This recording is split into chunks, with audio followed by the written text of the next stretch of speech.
Guys, আমি এই আগারগাঁও তালতলা আসলাম।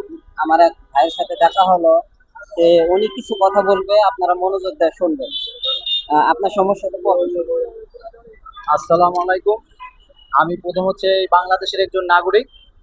তাই সেই নাগরিক হিসাবে যে দায়িত্ব, মৌলিক যে দায়িত্বগুলা, কিছুদিন আগে একটা নিউজ দেখলাম যে সিঙ্গাজামের যে মেয়েটা, উনি হচ্ছে প্রথমে এই দেশের একজন মেয়ে এবং মায়ের সমতুল্য নারী, আমাদের বাংলাদেশেরই সে একজন নাগরিক।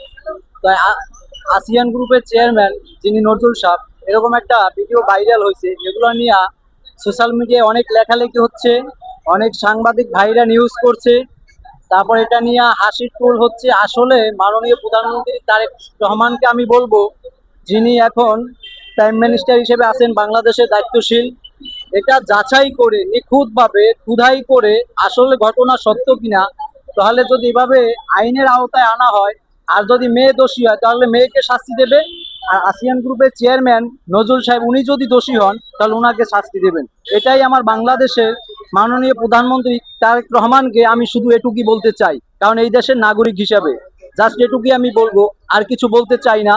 প্রিয় দেশবাসী, আমার বাংলাদেশ ভাই ও বোনেরা, ভালো থাকবেন। আমি মাঝে মাঝে এরকম নৃত্য কন্টেন্ট করি এবং মাঝে মাঝে এরকম সত্য ঘটনা তুলে ধরি। আমি হচ্ছি এদেশের একজন মানবাধিকার কর্মী। এটুকুই আমার সবচেয়ে গর্ব যে একজন মানবাধিকার কর্মী হয়ে আমি কথাগুলো বলতে পারছি সোশ্যাল মিডিয়ায়।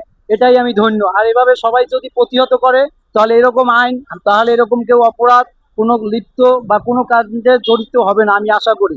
এটুকুই জাস্ট। আসসালামু আলাইকুম, এটু বলি আমি শেষ করলাম।